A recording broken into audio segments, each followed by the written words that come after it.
In Untitled, which is the sequel to Pirkei Avos, the Ethics of the Fathers, we read of an incident of Rabbi Yochanan ben Zakkai. A child had died, and he was sitting shiva. The Talmidim came in to Menachem Ovel to comfort him. The first one was Rabbi Eliezer, and he said, Rebbe, do I have reshus, do I have permission to comfort the Rebbe? He said, what would you like to say? Said Rabbi Eliezer, Adam Arishon, Adam the first, lost a child. Cain, as we know, killed Hevel, and he carried on in life. Therefore, Rebbe, you must also carry on. Rabbi Yochanan answered and said, that doesn't help me at all. Just to know that somebody else had a problem and a difficulty like I did, it doesn't help me. Rabbi Yeshua came in later and then said a similar type of message, but he referred to Eov, Job, who lost a whole family. And he carried on. So Rabbi, you must also carry on in life. Rabbi Yochanan ben Zakkai answered and said, that doesn't help me. Just to hear that somebody else also went through my difficulty, where is the nechama? Where is the comfort? And they all came in. Rabbi Yossi came in and said, Rebbe, can I say words of comfort? And Rabbi Yossi said, well, look at Aaron, he lost 2 sons. And later Reb Shimon came in and said, David also lost a child. And each time Rabbi Yochanan ben Zakkai pushed them aside and said, where's the nechama? Where's the comfort? That doesn't help me. Just to know that somebody else, it makes it even worse for me, that other people also went through my difficulty. Then Rebbe Elazar ben Azariah, the Gaon, the Vilna Gaon, in his commentary said it wasn't, it was Rebbe Elazar ben Aruch, whoever, came in and said, Rebbe, I would like to give you a mashal, a parable, of a king who had a fabulous treasure. And he said to his ministers, to his courtiers, I have to travel. And he selected one minister and said, I want you to look after the treasure for me. And when I come back, please return it complete. Every day he was petrified and nervous, supposing something would go missing and the king would be angry. The king returned and the treasure was complete. The king said, thank you. You looked after my pikadon, my deposit. Said Rebbe Elazar ben Azariah, Rebbe, you had a child, and you did your best for the child. You did everything you could for that child. You taught him Torah. You gave him everything he needed to survive and succeed in this world. Rebbe, that's a nechama for you. Rabbi Yochanan ben Zakkai turned around and said, Nichamtoni kederech shebnei Adam menachamim. You've comforted me in the way that a person is comforted in this world. What do we learn from this statement of Rabbi Yochanan ben Zakkai? Saying to a mourner or saying to somebody that they have similar difficulties doesn't help. It might even aggravate the pain. What helps is the recognition that a person has a mission. That's, after all, what the Mesilas Yesharim says at the beginning of Mesilas Yesharim, Machoi v'osoi ba'olamai. We have a duty in this world. The nechama, the comfort, comes from recognizing that it was done and completed. And that is what Rabbi Yochanan ben Zakkai meant when he turned around and said, Rebbe Elazar, you've helped me. We must ask a question. Why on earth, after 1,946 years, are we still sticking on the ground? Where is the nechama? Avelus passes on. 12 months for a loss. Why are we still sitting here and still grieving, and these awful 3 weeks of gradual progression until you can't even eat, can't even bathe, can't even wear shoes, you can't even say hello? Why? Why is there no nechama for Klal Yisrael? The answer is because we haven't yet completed the tafkid. There is a job to be fulfilled. The Gemara in Yoma explains that the first temple was destroyed because of 3 cardinal sins: Avodah Zarah, Gilui Arayos, and Shvichas Domim, idol worshipping, murder, and immorality. The second temple was destroyed because of needless hatred from one to another. The Maharal Miprag, in the Sefer called Netzach Yisrael Perek Dalet, explains what is the difference between the two temples. The first temple was an extension of the life of the Jewish people in the wilderness. There they were, because of their qualities, the Almighty lived with them, v'shachanti b'soichom, amongst them. It was the greatness of the human being. And the extension of that was the first temple, where the Almighty, the presence of the Shekhinah, came and settled there. And that was the tribute of the first temple.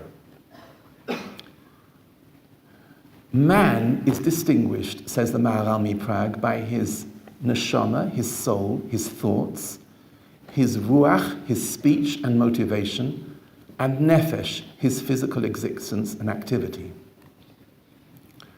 Avodah Zorah, idol worshipping, is when the mind is distracted and worships something other than the Almighty. That's why we are obliged to believe with all our heart, Ani ma'amin be'emunah shalema, that our thoughts and our heart should be dedicated to the Almighty. That's called the neshama. And therefore, when they worshipped idols, it was an abuse of the soul. Killing somebody takes away their ruach chaim, their life. And therefore, the second quality of man, which is distinction of a ruach chaim, speech, motivation, that was an abuse. The murder, the shfichas domim. Understandably, immorality is an abuse of the body. It's a physical activity which is forbidden. And therefore, they were no longer allowed to have the Shekhinah amongst them. That is the reason why we always find by the first Beis HaMikdash, al tatamu es mikdoshi, Tuma, spiritual uncleanliness, is forbidden anywhere close to the temple site. A kohen who acted on the courtyard had to be scrupulous of any possible impurity, whether physical, of any nature whatsoever, because the temple existed for tahara, for purity, and a body who exercises and acts in an immoral way is no longer pure, it's tumah. And that's why the first temple was destroyed. The second was not necessarily on the same theme, says the Maharal. It was given as an encouragement for the Jewish nation for the long years of exile. In a famous essay by Rabbi Yaakov Kamenetsky, he explains that when they built the second temple, they knew it wouldn't last. That's the reason why they kept the names of Nisan, Iyar, Sivan, Tammuz, and Av. That's the reason why Rav Huna, Rav Ada, all these are Aramean names. Why? Because it was going to stay. We know when they left Mitzrayim, they kept the Lashon Kodesh, the Jewish language. But it was going to stay even after the second temple. That's why there was no Aish, no fire came down in the second temple. They actually knew where the ark was, and yet it was hidden away, they couldn't bring it out. Why? Because it wasn't the complete temple, and they knew it would last. It wouldn't last, and there would be a second exile after the destruction of the second temple. So why was it given? The reason why it was given is for Klal Yisrael, as an encouragement for the people. If there is mindless hatred, then you lose the binding factor of the second temple. And therefore, so long as the responsibility of this sinas chinam, of this relationship between people, is broken, then you don't have a nechama because the task has not been completed. If there is any fraction of damage in Klal Yisrael, it's there. As we know, the Gemara explains, if it's not built in our times, it's as if it's destroyed in our times. And we're still living under the curse of this sinas chinam, of this hatred. Not necessarily hatred, but a dislike and perhaps a pride and a conceit from one to another. Where's the solution?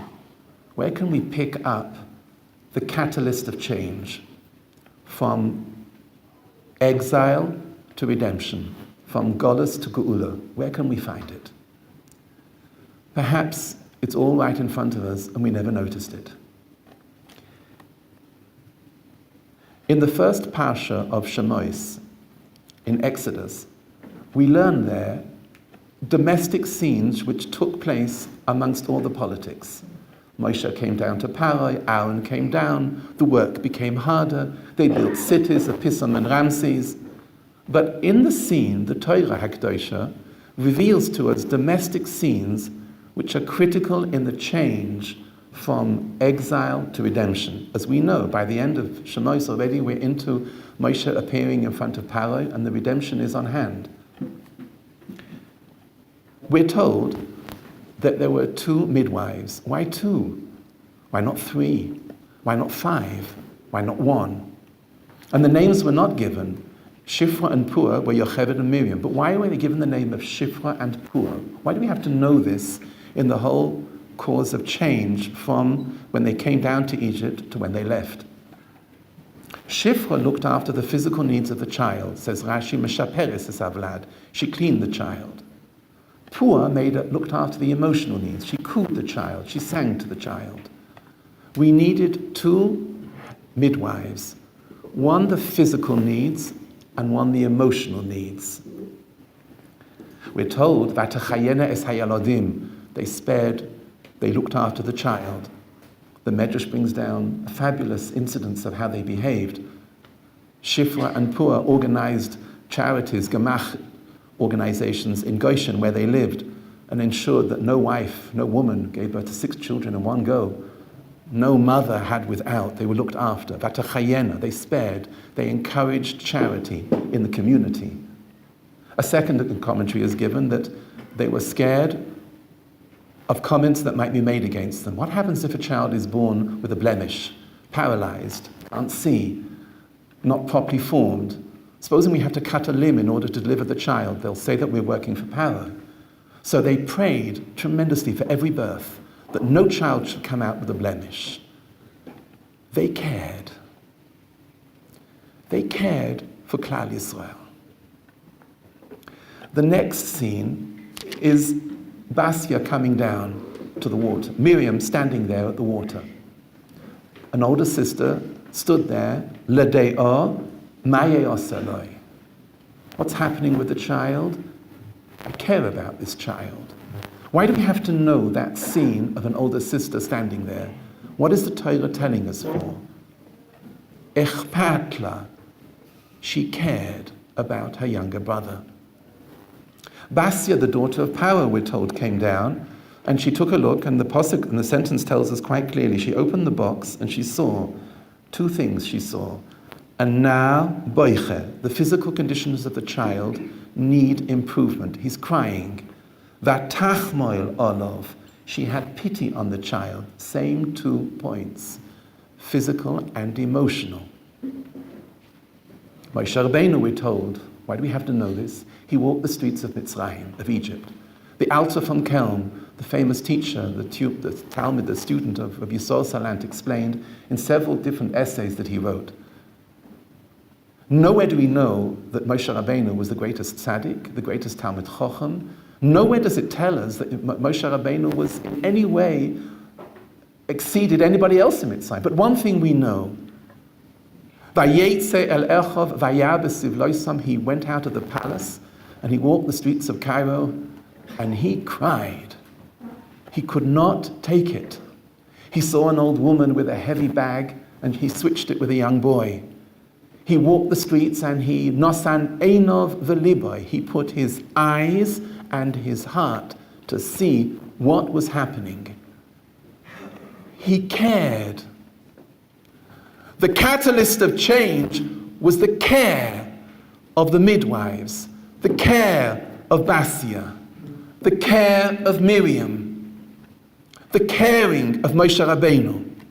If we're allowed to say such a thing, Ani lo yodea, of even the Almighty, it says, Vayomer Hashem, Ro'oi ro'isi, I've seen what they're going through. Ve'es tza'akosom shomati, I heard their cry. They are physically in need and emotionally in need of support. Again, Moses at the bush, when he's standing there at the bush, and every time we come to this parasha in the Torah, I always have an enormous problem. How can you turn around to the Almighty and say no? You can say, no, I'm not going. Go down. No, I'm not going. How can you say no? The answer is because he had an older brother, and it's not right. He's been there for 80 years.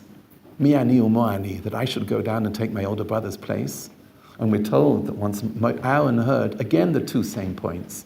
Vayya v'roacha, he'll see you, v'samach b'liboy, and he'll be happy in his heart. The same 2 points.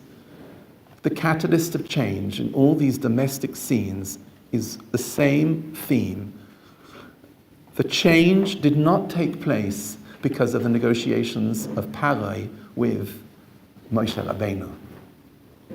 The change did not come to effect because we had a clever diplomat who was chasing backwards and forwards, if you'll excuse me, from New York to Tel Aviv, running backwards and forwards and asking, please, please. It doesn't happen that way. The first Golus took effect because domestically there was a tremendous amount of caring going on. Take a look at the last scene of exile in Klal Yisrael. The last Nevuah in all of Klal Yisrael, in the Jewish nation, is the prophet Malachi. And then we're told about the Mashiach who's about to come, but the Navi gives, and these are the last words of Nevuah, a prophecy in the Bible. We are told as follows, that when they came back from Babylon, the Navi, the prophet Malachi, warned them and told them, the Almighty will not accept your sacrifices and is upset with you for one reason, that you brought along non-Jewish wives. That's not the way. You should not have brought them back with you. The words are, Asher ohev ubal bas el necha. What are you doing with these wives? Believe it or not, they answered the prophet back and they said to him, Abraham took Hagar, Jacob took Bilhah and Zilpah. So what's wrong in taking another wife? And the Navi turned around and said, there was a reason. Abraham was given Hagar by Sarah, his wife. Jacob was given Bilhah and Zilpah. There was a reason for this. But you, it's much worse. It's not the fact that you married the reason why you're not favorable. And listen to these words. Ki Hashem heyid beinecha ubein eshes ne'urecha. Your crime, your offense, is between you and your first wife. Asher ata bogadet bo, you despised her. Vehi chaverecha chabertecha ve'eshes brisecha. Your Jewish wife is number 2, and the non-Jewish wife is number 1. That's a begida. That's a betrayal. Next words. Hine pisam yovar el hecholoi. The Messiah will come for one reason. The next words in the Navi. V'orva l'Hashem minchas Yehuda b'Yushalayim ki me'olam uchoshanim kadmoniyos. I'll translate. All on the same theme. You have another wife, your young wife, your Jewish wife, your first wife, Eshes Ne'urecha, who you cared for, who you married first. She's number 1 and you put her number 2. Says the Pasuk, what's sweet to the Almighty is the gift of Judah in Jerusalem, like the days of old and the years gone by in the first temple. I once heard a commentary, magnificent commentary on this verse. If you've noticed and detected, this is the line we say every time we finish Shemona Esrei, the 18 brachas. When we finish, the last words are this verse. V'orov al Hashem, what is sweet to the Almighty, is the gift of Judah. Rav Nevensal once explained as follows. The word orev has another meaning. It's a guarantor, a person who gives a pledge. Judah came forward when Benjamin, was in Egypt.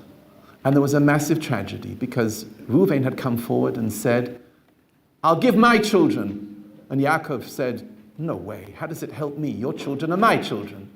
When Yehuda came and said, Anochi aravenu, miyodi tavakshenu, those children are my children. What happens to Binyamin is my child. Once he said that, Yaakov said, then go down and you'll be successful.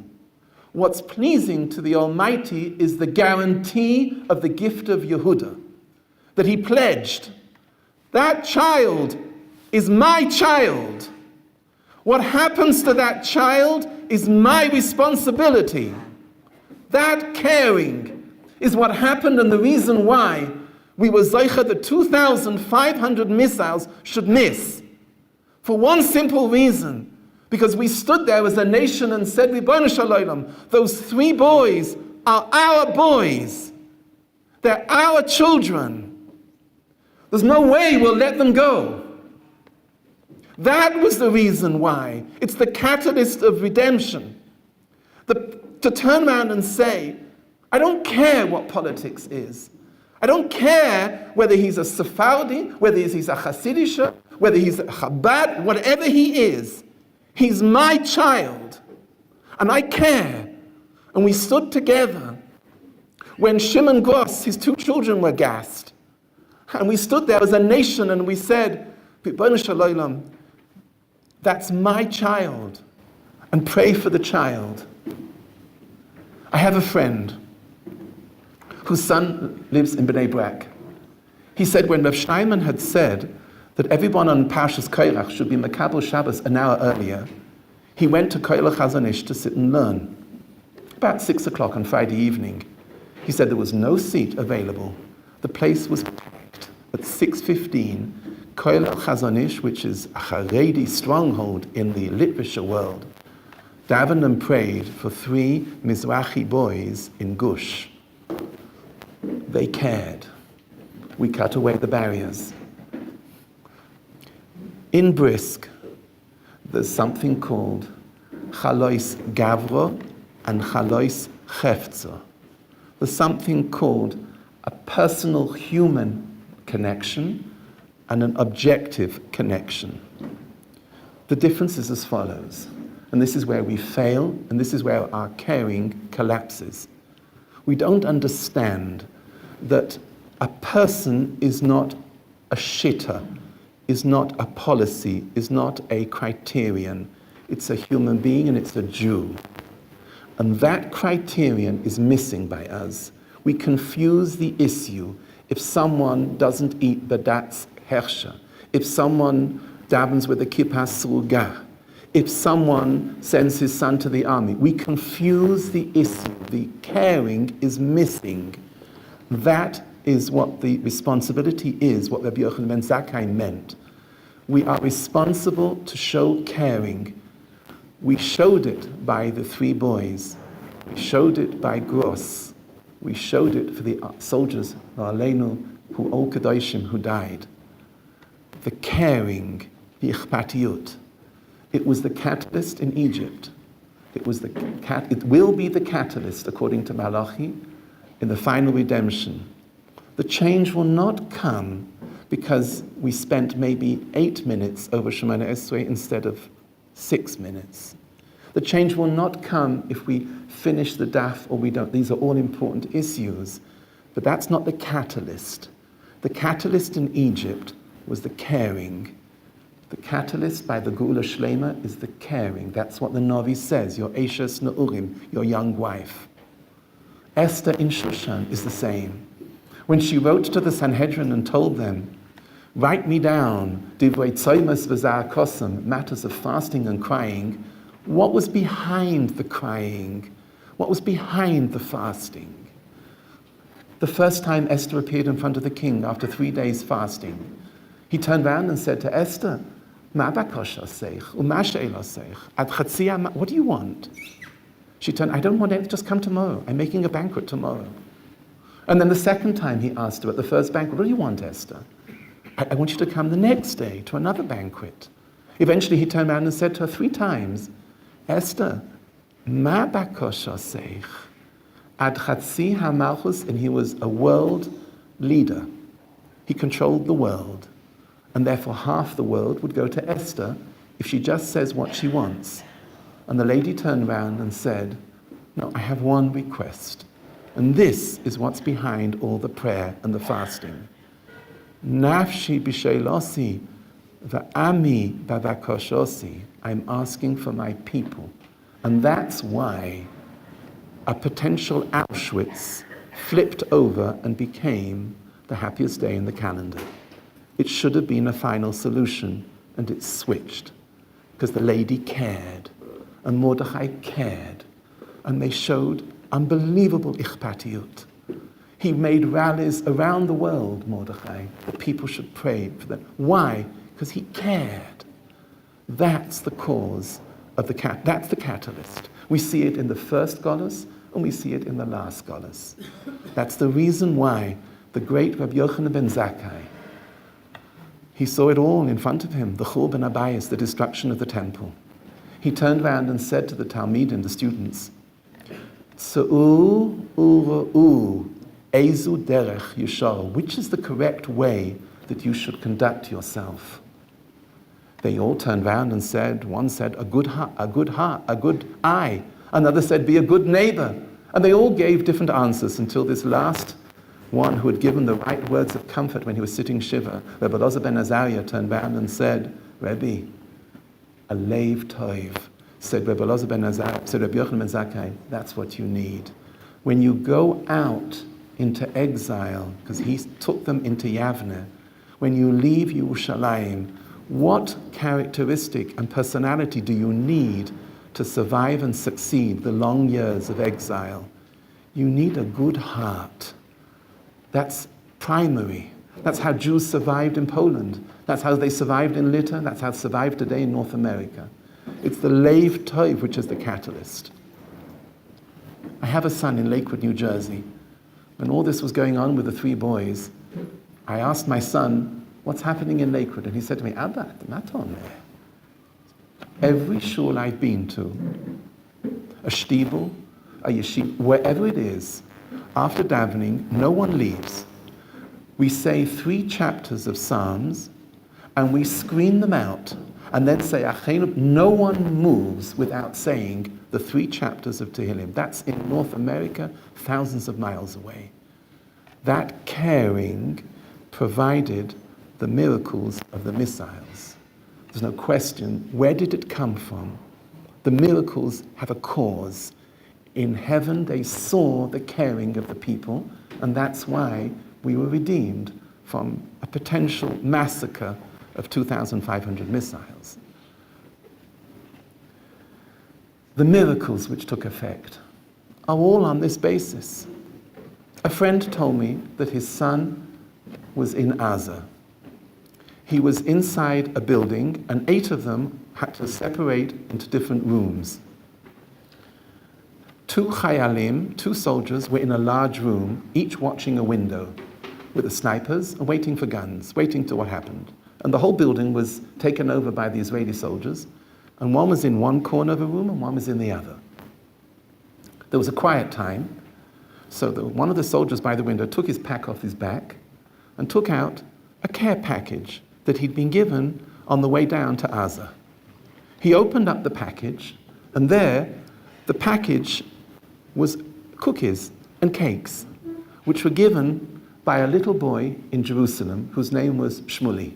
It said, Lichvod HaChayal, dear soldier, please enjoy, I'll translate the words, please enjoy these cookies and cakes which I made for you.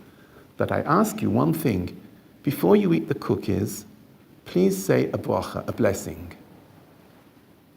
He called out to Moshe on the other side of the room. He was a Chiloni, he was an irreligious soldier. I have a beautiful package here with cookies from a little boy in Jerusalem.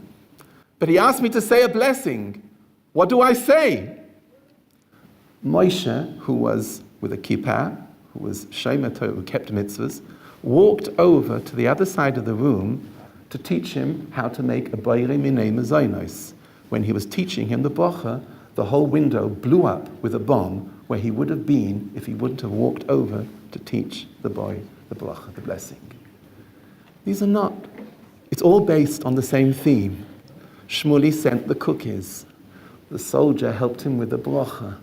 That caring is the seed of the geula. If we do that, we can come back to Rabbi Yochanan ben Zakkai and understand what he meant. What's the derech? What's the way that a person is comforted? When you had a mission and then you fulfilled the mission, then you can receive a nechama.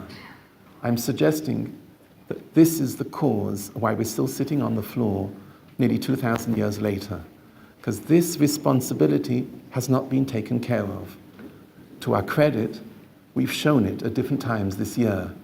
If you can come forward more, this caring, this interest, this awareness of another Jew, then we'll be Zaycha like Mitzrayim to receive B'tzeisi mi Mitzrayim.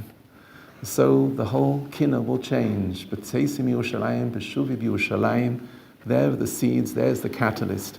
If we can do this, then all this whole day will disappear from the calendar and it'll turn from a final solution into something like a Purim masquerade. B'mheira v'yomeinu, Amen.